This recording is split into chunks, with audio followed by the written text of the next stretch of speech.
तो आज से हम स्टार्ट करने वाले हैं BCS 11। तो इसमें मैं आपको सारे टॉपिक सारे चैप्टर सब कवर करवाऊंगी और मैं ऐसे कवर करवा दूंगी कि आपको मतलब एग्जाम में कोई दिक्कत नहीं आएगी।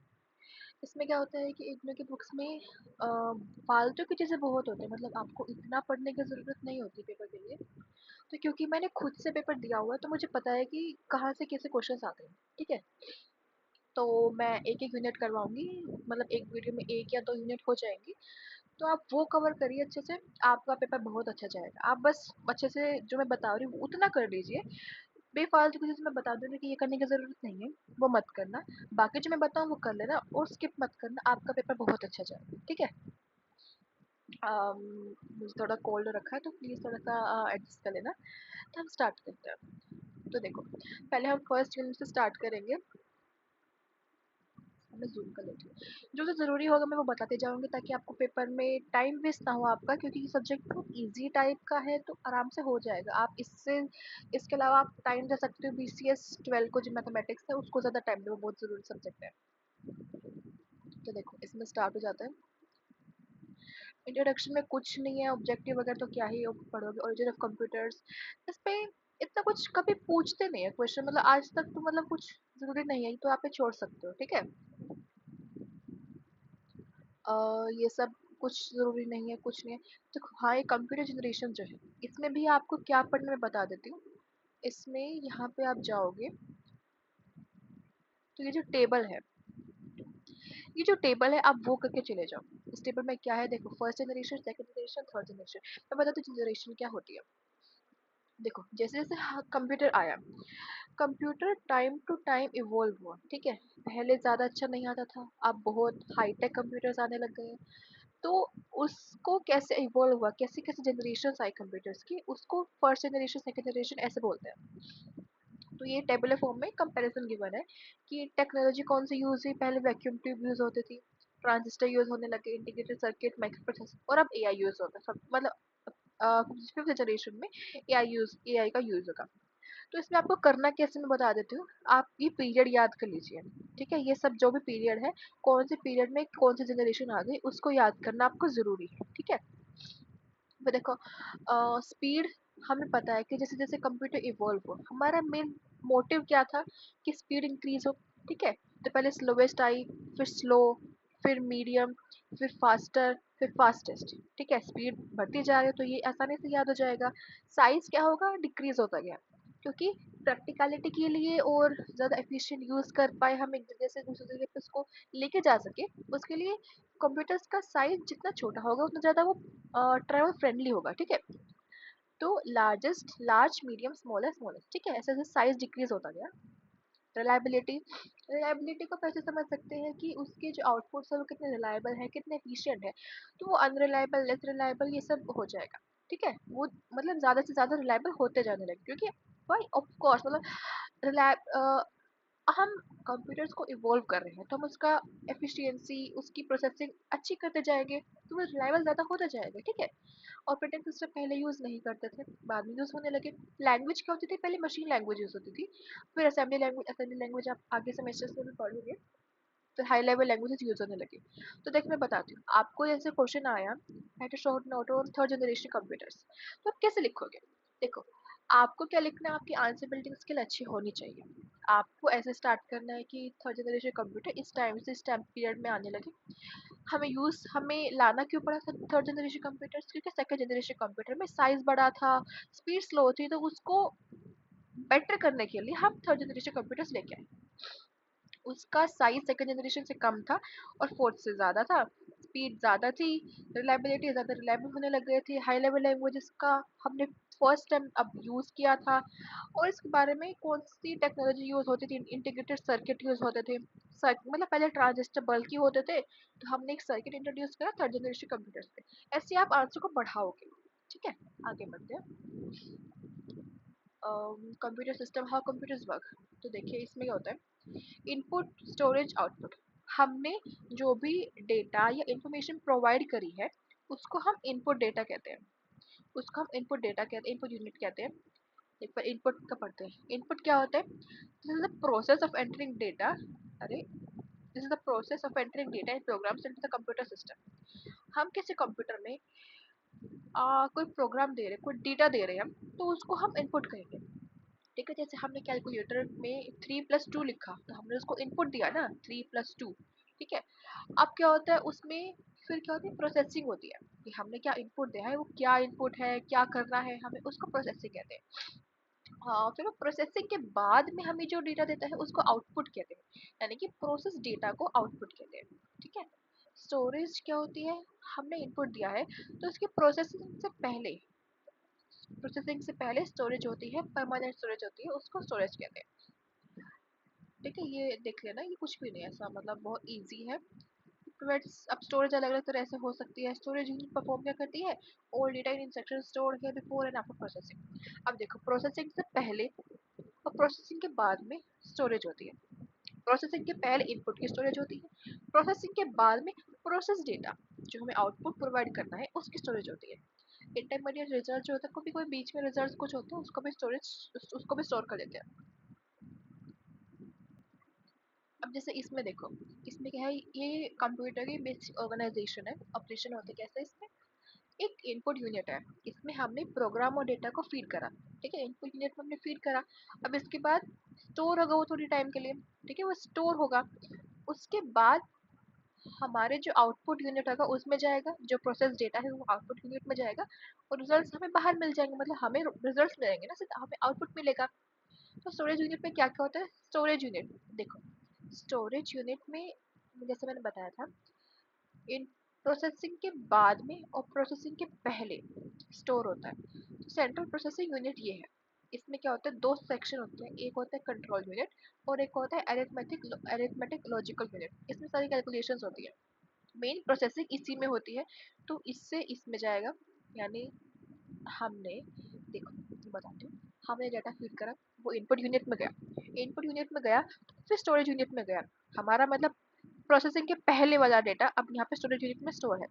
अब प्रोसेसिंग के लिए ये डेटा जाएगा एएलयू में, एएलयू में गया, एएलयू में सारी कैलकुलेशन हुई तो वापस से ये इसमें चला गया। मतलब प्रोसेसिंग के पहले भी स्टोरेज यूनिट में स्टोर हुआ है और प्रोसेसिंग के बाद भी। अब स्टोरेज यूनिट में स्टोर हो गया, उसके बाद ये आउटपुट यूनिट में जाएगा, आउटपुट यूनिट के बाद हमें आउटपुट मिल जाएगा। ठीक है, मेन है कि प्रोसेसिंग के पहले और बाद में स्टोरेज यूनिट में डेटा स्टोर होता है। इसमें डबल, यहाँ पे भी एरो है, यहाँ पे भी एरो, मतलब कि आगे पीछे दोनों में स्टोर होता है। ठीक है, आगे समझ। प्रोसेसिंग में क्या होता है कि task of processing operation like arithmetic and logical operation, इसका प्रोसेसिंग, जैसे मेन जो भी काम हमें प्रोसेस करना होता है सीपीयू में, वो सारा इसके अंदर होता है। इसके अंदर जो इंफॉर्मेशन टेम्परेली स्टोर होती है वो रैम में स्टोर होती है, रैंडम एक्सेस मेमोरी। ठीक है, आउटपुट क्या होता है, process of producing results from the data for getting useful information. अब हमें जो, मतलब हमें डेटा मिल रहा है यूजर को, उसको आउटपुट कहेंगे। अब वो किस भी फॉर्म में हो सकता है, डिस्प्ले डिस्प्ले करना है तो स्क्रीन मॉनिटर में, या फिर प्रिंटर भी यूज हो सकता है। और हमें ऑडियो भी मतलब स्पीकर्स वगैरह में जो ऑडियो मिलती है वो भी एक तरह का आउटपुट ही है ना। सॉरी। तो देखो, सीपीयू में क्या होता है, ऑपरेशनल यूनिट जो होता है उसमें टास्क को परफॉर्म करने के लिए दो सेक्शन बनाए गए हैं, दो यूनिट्स है। डिपेंडिंग ऑन द टास्क, कि हमें टास्क क्या दिया हुआ है उस अकॉर्डिंग दो हमारे यूनिट होते हैं, अरिथमेटिक लॉजिकल यूनिट और कंट्रोल यूनिट और सेंट्रल प्रोसेसिंग यूनिट। देखो, इसमें क्या होता है, अरिथमेटिक लॉजिकल यूनिट, इसमें सारी कैलकुलेशन वाला काम होगा। Is an important component of the CPU which carry the actual execution of instruction। Actual execution मतलब मेन कैलकुलेशन वाला ही काम होता है, क्योंकि सारी चीज़ कैलकुलेटिव बेस्ड पे ही होती है। After entering the data through the input device it is stored in the primary storage unit. अब हमने डेटा स्टोर किया, वो टेम्परेरीली प्राइमरी स्टोरेज यूनिट में स्टोर होगा, स्टोर हुआ। अब प्रोसेसिंग के लिए वो कहाँ जाएगा, the processing of the data in instruction अब perform by ALU, arithmetic logical unit. अब यहाँ पे मेजर ऑपरेशंस होंगे, यानी एडिशन, सब्ट्रैक्शन, मल्टीप्लिकेशन, डिवीजन, ये सारे ऑपरेशन इसमें होंगे। डेटा फिर ट्रांसफर होगा स्टोरेज यूनिट में टेम्परेरीली। एएलयू में प्रोसेसिंग होने से पहले वो स्टोर होगा प्राइमरी स्टोरेज यूनिट, एक यूनिट में, उसके बाद वो आगे स्टोरेज के लिए चला जाएगा। उसके बाद कंट्रोल यूनिट क्या होता है, नेक्स्ट कंपोनेंट होता है कंट्रोल यूनिट। ये सुपरवाइजर की तरह काम होता है, मतलब कि ये बताता है कि किसको क्या करना है। ठीक है, the control unit determine the sequence in which the computer programs and instruction are executed। कब कैसे क्या काम होगा, वो कंट्रोल के लिए डिटरमाइन करता है। Things like processing of program stored in the main memory, interpretation of instruction, ये आप पढ़ लेना, ये वाला ये जो मेन लाइन है ये फंक्शन क्या करता है। वैसे तो इसमें मैं बता दूंगी आर्किटेक्चर होता है वो आता है, पर डेफिनेशन के लिए आप ये वाली लाइन देख लो, ये वाली याद कर लो, ये याद करोगे तो बहुत अच्छा रहेगा। एक तरह का स्विच बोर्ड ये होता है जो कि सारे फंक्शनिंग को अच्छे से करने के लिए मेनली यूज होता है। ये एक तरह के फंक्शंस को सुपरवाइजर डिटरमाइन करता है कि कब क्या कैसे होगा। एएलयू कैलकुलेशंस करता है, मेन एग्जीक्यूशन ही एएलयू करता है, ठीक है। आता है CPU, central processing unit. The ALU and CU of a computer system are jointly named central processing unit. अब सीपीयू के अंदर ही आते हैं एएलयू और सीयू जो हम ऊपर पढ़ चुके हैं, ठीक है। देखो the ALU and the CU of a computer system जो मतलब इनको मिला के हम कहें तो सेंट्रल प्रोसेसिंग यूनिट होता है, यानी कि सीपीयू। सीपीयू मतलब यार ऑब्वियसली सीपीयू तो पता ही होगा ना, सीपीयू जो होता है दिखता है, ठीक है। CPU refers to the specific chip processor. CPU में ब्रेन होता है, हमें पता है कि सीपीयू के अंदर ही अब जैसे आया शॉर्ट नोट और सीपीयू, तो सीपीयू तुमने बता दिया कि द टर्म जो होता है उसका मतलब होता है स्पेसिफिक चिप या प्रोसेसर, ठीक है। उसके अंदर एएलयू आता है, सीयू आता है, एएलयू सीयू की फुल फॉर्म लिख दी, उसमें क्या क्या होता है एएलयू का लिख दो थोड़ा सा शॉर्ट नोट जो मैंने बताया है, सीयू का लिख दिया, बस हो गया। इसके अलावा कुछ नहीं करना होता। इसके अलावा इसमें क्या होता है, मदरबोर्ड होता है, द मदरबोर्ड कंटेन्स सर्किटरी। अब देखो एक मदरबोर्ड होता है, उसके अंदर सारे सॉकेट्स होते हैं, सारे सर्किट्स होते हैं। एक मतलब एक प्लेटफॉर्म प्रोवाइड करता है वो सारे कंपोनेंट्स को कंबाइन करने के लिए। आगे इमेज जगह मैं इमेज दिखा दूंगी। तो सिस्टम यूनिट होता है, इस सिस्टम यूनिट क्या होता है, अलग अलग तरह की चीज होती है, जैसे पोर्ट्स का मैं आगे बताऊंगा। देखो पोर्ट्स और कनेक्टर्स होते हैं। पोर्ट्स और कनेक्टर्स क्या होते हैं, ये a port is a connector located on the motherboard or on a specific separate adapter। इसमें क्या होता है कि एक स्पेस प्रोवाइड करा गया है डिवाइसेस और अलग अलग कंप्यूटर्स मतलब डिवाइसेस को कनेक्ट करने के लिए, अटैच करने के लिए। यहाँ पे देखो जैसे कनेक्टर्स और पोर्ट्स होते हैं ना, आपने देखे भी होंगे, तो कनेक्ट करने के लिए मेनली डिवाइसेस को एक लोकेशन प्रोवाइड करता है, मतलब स्ट्रक्चर प्रोवाइड करता है, ये मदरबोर्ड के अंदर ही होते हैं। I'm sorry। Power supply, power supply changes house. अब पावर सप्लाई आप कैसे प्रोवाइड कर रहे हो, power supply changes normal house electricity to. देखो कंप्यूटर क्या होता है, जो घर की इलेक्ट्रिसिटी है उसका यूज नहीं कर सकता, उसकी अलग फ्रिक्वेंसी होती है। तो उसके लिए हमारे पास एक अलग यूनिट होता है, पावर सप्लाई यूनिट, जो कि हाउस होल्ड इलेक्ट्रिसिटी को एक ऐसे इलेक्ट्रिसिटी में कन्वर्ट करता है जो कि कंप्यूटर यूज कर सकते हैं, ठीक है। इन द इंटरनल कंपार्टमेंट, ये मतलब कंप्यूटर के अंदर ही होता है। फिर होता है मदरबोर्ड। मदरबोर्ड जो होता है वो मेन सर्किट होता है, माइक्रो कंप्यूटर का मेन सर्किट होता है। ये मेन सिस्टम बोर्ड भी होता है, इसमें सारे कनेक्टर्स होते हैं, कंपोनेंट्स होते हैं जो कनेक्ट करते हैं। और इसके अलावा मेन मेमोरी यूनिट वगैरह सब इसी के अंदर होता है। ये इतना जरूरी मतलब ये तो तुम खुद भी लिख सकते हैं, ऐसा कुछ जरूरी है नहीं। ये एक इंटरफेस प्रोवाइड करता है। Motherboard usually provide the interface between CPU memory and output peripheral circuit main memory, मतलब एक तरह से सबको ही कंबाइन करके रखता है, ठीक है। अम, फिर है वो न्यूमन आर्किटेक्चर, ये बहुत ज़रूरी है। ये एक डिज़ाइन मॉडल था, ठीक है। It is a design model for the modern computers which has central processing unit and the concept of memory used for storing data and instruction. अब इसमें ये डाटा एक मॉडल है, डिज़ाइन मॉडल है, जो कि बताता है कि कैसे कैसे सीपीयू काम करता है, मेमोरी कैसे स्टोर होती है कंप्यूटर के अंदर, कैसे कैसे वो वर्क करता है, ठीक है। This model implements store This model implements the stored program concept in which the data instruction are stored in the memory। बताता है कि कैसे कैसे डेटा और इंस्ट्रक्शन मेमोरी के रूप में स्टोर होती है। All computers share the same basic architecture। Same architecture होता है जिसमें memory, input output system, arithmetic logical unit और कंट्रोल यूनिट होता है। इसके बारे में शॉर्ट नोट काफी बार आ चुका है, तो अच्छे से पढ़ना। इसमें भी बता देते कुछ बहुत ऐसा बहुत रॉकेट साइंस नहीं है, बहुत इजी है। देखिए क्या होता है, मैंने बताया था अरिथमेटिकल लॉजिकल यूनिट होता है और कंट्रोल यूनिट होता है। ये किस में होता है, सेंट्रल प्रोसेसिंग यूनिट के अंदर होता है, ठीक है। अरिथमेटिक लॉजिकल यूनिट के अंदर ही इनपुट जाता है क्योंकि वो सारी कैलकुलेशंस करता है। इनपुट गया अरिथमेटिक लॉजिकल यूनिट के अंदर। यहाँ पे एक्यूमुलेटर है, मतलब कि यहाँ पर सारी चीजें एक्यूमुलेट होगी, सारी डेटा इन्फॉर्मेशन एक्यूमुलेट होगी, ठीक है। प्रोसेसिंग हुई, यहाँ पे प्रोसेसिंग हुई, उसके बाद प्रोसेसिंग के बाद यहाँ पे आउटपुट प्रोवाइड कर देंगे, है ना। आउटपुट के बाद जो भी मतलब यहाँ पे जो भी कैलकुलेशन या जो भी हुआ तो कंट्रोल यूनिट को देगा, कंट्रोल यूनिट आगे मेमोरी में देगा, मेमोरी भी आगे दे रहा है, मतलब ये ऐसे आगे पीछे घूमते ही रहते हैं। देखो मेमोरी जो है यानी इनपुट डेटा एएलयू के पास आया आया, ठीक है, उसने इनपुट आउटपुट हमें पता है एक्यूमुलेटर से आता है। अब यहाँ पे कैलकुलेशन है उसने मेमोरी को दी।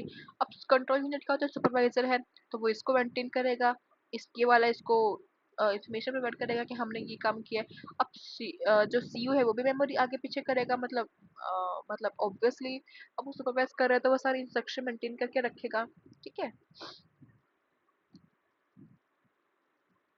ये डायग्राम बहुत जरूरी है पेपर में, जब भी इसमें क्वेश्चन आएगा तो डायग्राम जरूर बना देना, कुछ भी नहीं, बहुत ध्यान से देखो कि बहुत इजी है, ठीक है। इसका फ्री का नंबर होता है। अब आता है क्लासिफिकेशन ऑफ कंप्यूटर्स।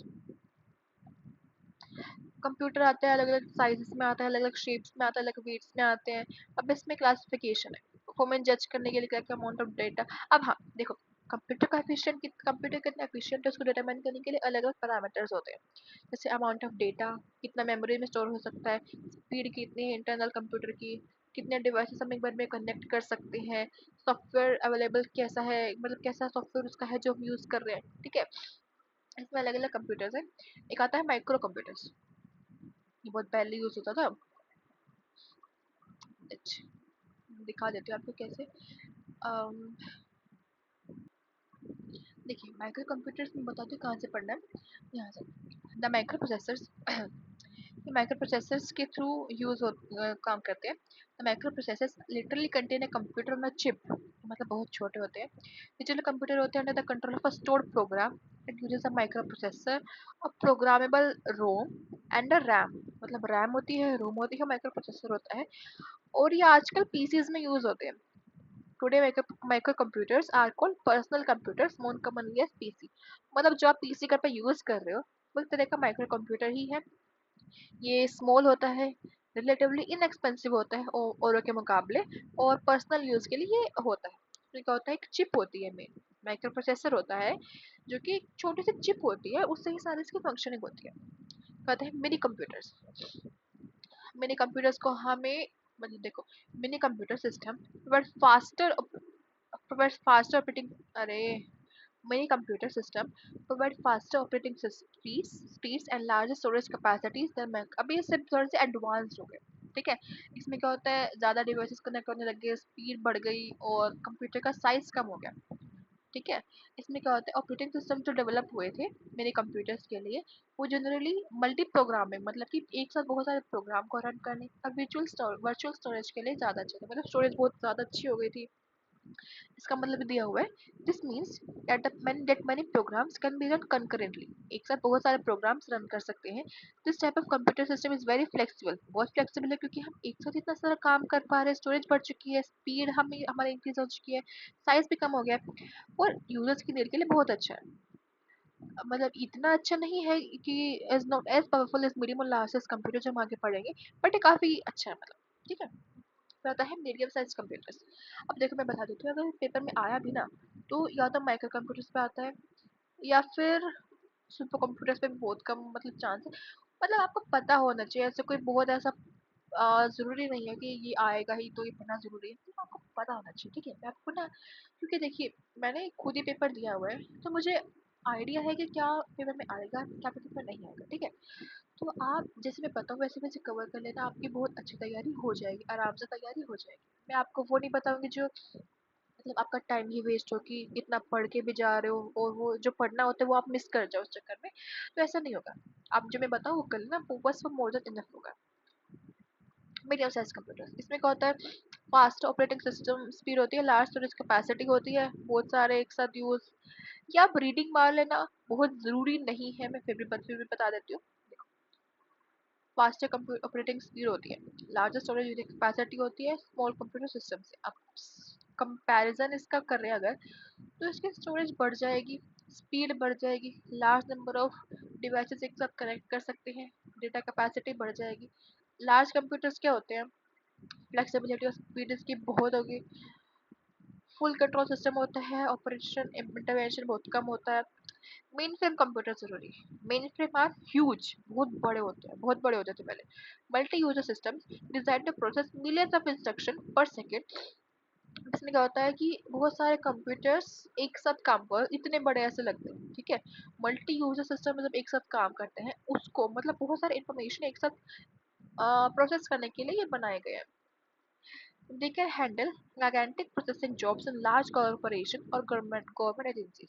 ये क्या होता है, बड़े बड़े हॉस्पिटल्स में जैसे बहुत सारी प्रोसेसिंग एक साथ करनी होती है, वहां पे ये होते हैं। allow its user to maintain large information storage at a centralized location। इसमें क्या होता है, जैसे इमेजिन इमेजिन कर, मैं बता रही हूँ, एक कमरा है, उसमें बहुत सारे कंप्यूटर, जितना एक बहुत दीवार जितना बड़ा कंप्यूटर है, बहुत बड़ा कंप्यूटर है। उसमें क्या होता है, सारी प्रोसेसिंग, सारा इंफॉर्मेशन, सारे डिवाइसेस एक साथ, जिससे बहुत सारे इंफॉर्मेशन का एक साथ क्लस्टर बना के रखना, इस एक सेंट्रलाइज लोकेशन प्रोवाइड करना बहुत बड़े डेटाबेस के लिए, ताकि हम एक साथ अलग अलग कंप्यूटर्स को जो कि अलग अलग लोकेशन पे है उसको हम मेंटेन करके चले, उसके डेटा को प्रोसेसिंग हमें इजी हो जाए। इसके लिए मेन फ्रेम कंप्यूटर्स होते हैं। ये क्या होता है, देखो, नॉर्मली टू एक्सपेंसिव, अरे इतने बड़े हैं तो एक्सपेंसिव भी होंगे, out of reach for a salaried person. इसमें क्या होता है, second largest in capability and size of computer family. Super computers बहुत एक्सपेंसिव होते हैं, ये फास्टेस्ट होते हैं, ये तो मतलब बहुत ही बढ़िया होते हैं, जो कि बिलियंस और ट्रिलियंस ऑफ कैलकुलेशन सेकंड्स में कर देते हैं। फास्ट कंप्यूटर्स होते हैं, huge amount of scientific data, मतलब कि क्या होता है, जो कि बहुत मतलब बड़े बड़े कंपनीज को चाहिए, बहुत बड़े बड़े कंपनीज को चाहिए, गवर्नमेंट्स को चाहिए, उनके लिए यूज होता है। हाईली कैलकुलेटिव इंटेंसिव टास्क होते हैं, molecular modelling, climate research, weather forecasting, quantum physics, physical simulation, इन सब के लिए यूज होता है। इंडिया का क्या है, परम है। परम super computer is one of the super computer developed by India centre for development of advance computing, CDAC. ठीक है। Classification of technology. अब टेक्नोलॉजी क्या होती है, दो तरह की, देखो, एनालॉग कंप्यूटर्स होते हैं और डिजिटल कंप्यूटर्स होते हैं। एनालॉग सिग्नल्स क्या होते हैं, देखो, एनालॉग सिग्नल वो होते हैं जिनका फ्रीक्वेंसी एम्पलीट्यूड चेंज होता है। देखो, मीनिंग क्या, मीनिंग, देखो, analog signal is a continuous signal whose amplitude can take any value in a continuous range। मतलब उसका एम्पलीट्यूड कभी बढ़ रहा है, कभी चेंज, कभी कम हो रहा है, ठीक है। It can have infinite number of values, values कभी भी चेंज हो सकती है, क्योंकि बहुत कभी कभी भी कोई भी हो सकती है। अप्रोक्सीमेट रिजल्ट ही होते हैं रिलेशन। इसमें क्या होता है, देखो, जैसे ग्राफ है, टाइम और स्पेस के अकॉर्डिंग इंटेंसिटी, मतलब कि एम्पलीट्यूड कभी बढ़ रहा है, कभी कम हो रहा है। डिजिटल कंप्यूटर्स जो होते हैं वो स्पेशलाइज इन काउंटिंग, ये काउंटिंग से होता है, मतलब कि या तो जीरो या वन, डिस्क्रीट वैल्यूज देते हैं ये। डिस्क्रीट टाइम सिग्नल होता है, देखो यहाँ से पढ़ो।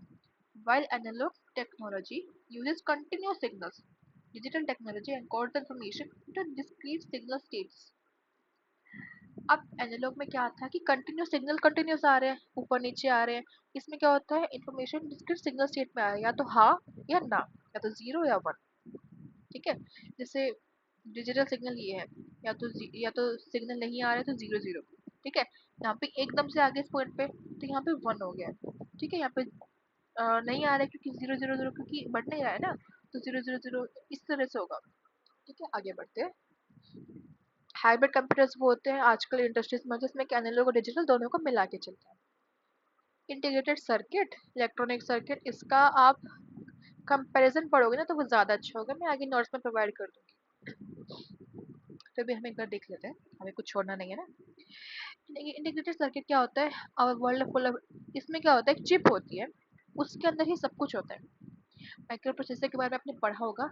Micro processor is a integrated circuit, एक छोटी सी चिप होती है, जो आजकल पीसी जिसको हम माइक्रो कंप्यूटर्स में कहते हैं, उसको उसके अंदर माइक्रो प्रोसेसर होता है, वो भी एक तरह का इंटीग्रेटेड सर्किट ही है। इसमें सारी चीज़ें एक साथ होती हैं। इलेक्ट्रॉनिक सर्किट हमें पता है कि सर्किट हम कैपेसिटर वगैरह का यूज़ करना, मैं इसका शॉर्ट में प्रोवाइड करती हूँ ताकि आपके लिए भी ईजी हो। ऑपरेटिंग सिस्टम, ये सब ज़रूरी नहीं है। करंट एप्लीकेशन ऑफ कंप्यूटर को कहाँ कहाँ पे यूज़ करना है, बैंकिंग में हमको पता है कि कैसे कैसे सारा डेटा स्टोर करना, प्रोसेसिंग करना, ट्रांसफर, व्यू और bank balance, balance request, transfer, account से इस अकाउंट से दूसरे अकाउंट में ट्रांसफर करना, अमाउंट उसमें बढ़ाना कम करना, वो सब होता है। ट्रैफिक लाइट कंट्रोल, अब जैसे जो रेलवे क्रॉसिंग भी होती है उसमें भी सब कुछ आजकल कंप्यूटराइज्ड हो चुका है। ट्रैफिक लाइट कंट्रोल भी आजकल कंप्यूटराइज्ड होती है। स्पोर्ट्स में कैसे यूज होते हैं, कंप्यूटर एडेड डिजाइन होते हैं, 3D प्रोग्राम से ट्रेनर्स ऐसे वो मतलब ऐसे बताते हैं कि कैसे कैसे प्लेइंग का स्टाइल इंक्रीज हो सकता है, कि मतलब ऐसे आप चलोगे तो आपकी यहाँ पे इंजरी हो सकती है। वो सब वो भी आजकल एआई वगैरह से हो जाता है। प्लेयर का रिकॉर्ड मेंटेन करना, स्कोर्स मेंटेन करना, वर्चुअल प्लेइंग फील्ड की ऐसा सा फील होगा, हमें यहाँ पे सेटअप करना है, यहाँ पे प्लेयर्स हमारे होंगे, यहाँ पे नहीं होंगे, ठीक है। सारे रिकॉर्ड्स मेंटेन करना, प्लेयर्स का उनकी स्टैट्स वगैरह देखना, ठीक है। स्कूल कॉलेजेस में तो देखो पता ही है कैसे कैसे यूज होता है। मल्टीमीडिया एनिमेशन, ग्राफिक्स, चार्ट आजकल कितना यूज हो रहा है स्कूल कॉलेजेस में, तो वो तो देखो कर लोगे। लर्निंग इंस्ट्रक्शन आजकल देखो, जैसे मैं भी कंप्यूटर पे पढ़ा रही हूँ, तो कैसे कैसे यूज होता है टीचर सेंट्रल इंस्ट्रक्शन, ये तो देखो कर लेना। एजुकेशनल रिसर्च में आजकल बहुत यूज हो रहा है, अलग अलग इंफॉर्मेशन को कलेक्ट करना, उसकी बिब्लियोग्राफिक साइटेशंस मेंटेन कर, अलग अलग जैसे हम जैसे रिसर्च करते हैं ना, तो अलग अलग जगह से इंफॉर्मेशन क्लस्टर करना जो इंटरनेट पे अवेलेबल है, जो कंप्यूटर्स पे अवेलेबल है, क्योंकि अवेलेबल तभी है क्योंकि कंप्यूटर्स पे स्टोर हो सकती है, उसको एक साथ क्लस्टर करना, हमें अवेलेबल हो पा रही है उसको और भी रिसर्च कर पाना, अलग अलग जगह से हम प्रोसेसिंग कर सकते हैं, तो वो रिसर्च में आ जाएगा। एंटरटेनमेंट, क्योंकि हम मूवीज वगैरह म्यूजिक सुन सकते हैं। एग्रीकल्चर में आजकल टेक्नोलॉजी बढ़ चुकी है, हमें वेदर का पता चल जाता है, तो एग्रीकल्चर में कितनी हेल्प होती है। और इसके अलावा नई नई वो होता है ना टेक्नोलॉजी आ रही है, वो भी रिसर्च के कारण है। तो प्राइसेस मेंटेन करना, और इसमें तो मतलब ई कॉमर्स का भी आप लिख सकते हो कि बिजनेस में हेल्प हो जाती है कंप्यूटर्स के कारण, तो एग्रीकल्चर में भी वो भी हेल्प हो रही है। हेल्थ केयर मैनेजमेंट आजकल हॉस्पिटल्स में भी बहुत मतलब अच्छा होता है। जैसे आजकल क्या होता है, जो हॉस्पिटल्स होते हैं उसमें सारा रिकॉर्ड्स ऑनलाइन ही मेंटेन होता है। जैसे सारे रिकॉर्ड जो होता है, अगर आप किसी ओपीडी में जाओ, दिल्ली का बता रही हूँ, तो उसमें वो अपना पूरे ओपीडी में जाओ तो आप अगर मतलब अपना डेटा देते हो, तो उसमें वो अपना आपका आधार कार्ड मांगते हैं, क्योंकि वो अपना सारा आपका ऑनलाइन एक डेटा बन जाता है कि इस पेशेंट की पहले की हिस्ट्री ये है, वो इस कंसर्न से आया था। अब वो अगर दूसरे हॉस्पिटल में जाएगा, तो डॉक्टर का पहले से पता होगा कि अच्छा ये है, तो उसके पहले की पूरी हिस्ट्री आ जाएगी हमारे पास। तो ये कितना अच्छा है कि अगर कोई पेशेंट नहीं भी बताता है तो डॉक्टर को पता होता है कि इसके पहले की हिस्ट्री क्या है, कि डिजीज को ट्रीट करने के लिए पहले की हिस्ट्री बहुत जरूरी होती है। लिमिटेशन, अब लिमिटेशन क्या होता है कंप्यूटर के, देखो प्रोग्राम सुपरवाइज बाय मैन, देखो कंप्यूटर ओनली फॉलो इंस्ट्रक्शन, वो इंस्ट्रक्शन फॉलो करता है। अगर इंस्ट्रक्शन ही सही नहीं है तो एक्यूरेट रिजल्ट नहीं देगा, क्योंकि उसका खुद का दिमाग नहीं है ना, उसको जो बोलोगे वो करेगा। उसमें भी अगर आप सही से नहीं बताए या कुछ बताना भूल गए तो वो दिक्कत देगा, क्योंकि खुद की इंटेलिजेंस नहीं है। वो फास्ट है, डिलीजेंट है, एक्यूरेट है, वर्सटाइल भी है, पर उसको ह्यूमन बींग्स को रिप्लेस नहीं कर सकता ना, क्योंकि ह्यूमन बींग्स जो है वो इंटेलिजेंट होते हैं। इसमें ये इंटेलिजेंस उसकी खुद की है ही नहीं, ये जो इंस्ट्रक्शन दोगे वो आप वैसे दो, वो उसी का रिजल्ट बना के देगा। सेल्फ केयर, आप खुद को तो ठीक नहीं कर सकता वो, है ना, और उसको मेंटेनेंस करने की जरूरत, इमोशन भी नहीं है, थिंकिंग नहीं है, मेमोरी रिट्रीवल नहीं है। तो यही था इसमें, ये आप पढ़े ना, ये अच्छा आंसर है ये सब। इसके अलावा यूनिट वन में आपको कुछ पढ़ने की जरूरत नहीं, मैंने वीडियो तो लॉन्ग बन चुका है, पर इसमें आपकी थोरो एकदम बढ़िया तैयारी हो चुकी है। अगर आप पेपर से कुछ टाइम पहले भी देख रहे हो ना, मतलब एक दो दिन पहले भी देख रहे हो, तो आप ये वीडियोस देख जाओ, बहुत आराम से अच्छी तैयारी हो जाएगी आपकी, ठीक है। आगे हम आगे के चैप्टर्स भी कवर करेंगे, यूनिट 2 यूनिट 3 हम मैं कोशिश करूँगी कि जल्दी से जल्दी कवर हो जाए, ठीक है। Thank you so much.